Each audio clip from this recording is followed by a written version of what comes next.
തിരഞ്ഞെടുപ്പ് പ്രഖ്യാപിച്ച് രണ്ടാം ദിവസം തന്നെ അങ്ങനെ തിളച്ചുമറിയുന്ന ഉപതെരഞ്ഞെടുപ്പ് രാഷ്ട്രീയം, നിലമ്പൂർ രാഷ്ട്രീയം സസൂക്ഷ്മം നമുക്കൊന്ന് വിലയിരുത്താം. സി കെ വിജയനും ഒപ്പം തന്നെ അരുൺ അമർനാഥ് കൂടി ചേരുന്നുണ്ട്. സി കെ, പ്രധാനപ്പെട്ട ചോദ്യം, അൻവർ UDF പ്രഖ്യാപിച്ച സ്ഥാനാർത്ഥിക്കെതിരെയാണ് ഗുരുതരമായിട്ടുള്ള വ്യക്തിപരമായിട്ടുള്ള ആരോപണങ്ങൾ ഉന്നയിച്ചുകൊണ്ട് രംഗത്ത് വരികയും കടുപ്പിക്കുകയും ചെയ്യുന്നത്. അപ്പോൾ അനുനയിപ്പിച്ച് കൂടെ നിർത്താനുള്ള കോൺഗ്രസ് നീക്കമായിരിക്കുമോ ഇനി ഉണ്ടാവുക? എന്താണ് കോൺഗ്രസിന്റെ നിലപാട് സംബന്ധിച്ചും അൻവർ എടുക്കാൻ പോകുന്ന സ്റ്റാൻഡ് സംബന്ധിച്ചും മനസ്സിലാക്കേണ്ടത്? സി കെ,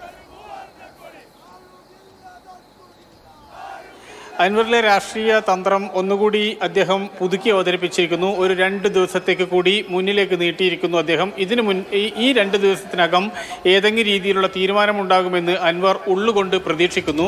അൻവർ പറഞ്ഞ കാര്യം, അൻവർ കോൺഗ്രസ് നേതൃത്വത്തിന് മുന്നോട്ട് വെച്ച കാര്യം, അല്ലെങ്കിൽ അൻവർ UDF നേതൃത്വത്തിന് മുന്നോട്ട് വെച്ച കാര്യത്തിൽ ഒരു തീരുമാനമായിട്ടില്ല, അനുകൂലമായ ഒരു തീരുമാനം അവിടെ നിന്ന് വന്നിട്ടില്ല എന്ന് ചുരുക്കം. അതുകൊണ്ടാണ് ആര്യാടൻ ഷൗക്കത്തിനെതിരെ ഇത്രയും രൂക്ഷമായ രീതിയിലുള്ള പ്രതികരണം അദ്ദേഹം നടത്തുന്നത്.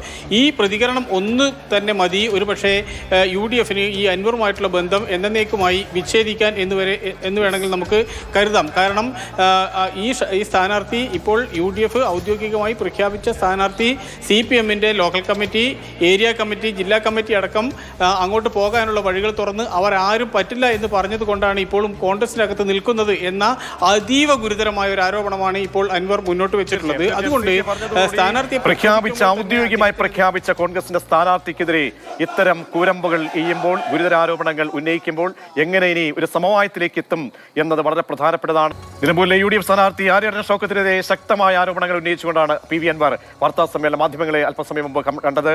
അരുൺ അമർനാഥ് കൂടി ചേരുന്നുണ്ട്. അരുൺ, PV അൻവർ വെട്ടിയ വഴിയെ എന്തായാലും പോകാൻ തയ്യാറെന്ന ശക്തമായ സന്ദേശം കോൺഗ്രസ് നൽകുമ്പോൾ എന്താണിനി PV അൻവറിന്റെ നീക്കം? തീർച്ചയായും ആ ചോദ്യം തന്നെയാണ് പ്രജീഷ് ഉയർന്നു നിൽക്കുന്നത്. ഇനി എന്താണ് PV അൻവറിന്റെ നീക്കം? UDF സ്ഥാനാർത്ഥിയായ Aryadan ഷൗക്കത്തിനെ PV Anwar പിന്തുണയ്ക്കുമോ?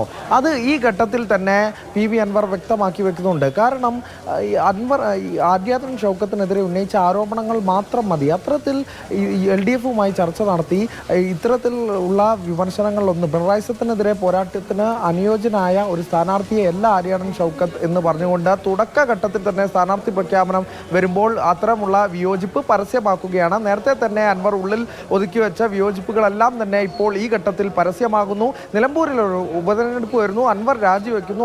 ആ പത്രസമ്മേളനത്തിൽ ഉൾപ്പെടെ തന്നെ അൻവർ VS ജോയിയെ പിന്തുണ അറിയിക്കുമ്പോൾ ആര്യാടൻ ഷൗക്കത്തിനെ അന്ന് പരിഹസിക്കുകയായിരുന്നു ചെയ്തത്. അതായത് സിനിമാ നടനല്ലേ എന്നുള്ളൊരു പരിഹാസമായിരുന്നു മുന്നോട്ട് വെച്ചത്. അതിൻ്റെ തുടർച്ചയെന്നോണം ആര്യാടൻ ഷൗക്കത്തുമായി ഒരു രീതിയിലും സന്ധിയില്ല എന്ന നിലപാടാണ് PV അൻവർ വ്യക്തമാക്കുന്നത്. ഇനി അറിയേണ്ടത് പ്രജീഷ് ചോദിച്ച ചോദ്യത്തിന് ഉത്തരം തന്നെയാണ്. വരുന്ന നിമിഷങ്ങളിലൊക്കെ തന്നെ PV അൻവറിന്റെ പ്രതികരണങ്ങളൊക്കെ വളരെ പ്രധാനപ്പെട്ടതാണ്. എന്തായാലും ഉപതെരഞ്ഞെടുപ്പ് പ്രഖ്യാപിച്ച് 2ാം നാൾ തന്നെ സൂപ്പർ ത്രില്ലിലേക്ക് പോവുകയാണ് നിലമ്പൂർ മണ്ഡലം ഉപതെരഞ്ഞെടുപ്പ്.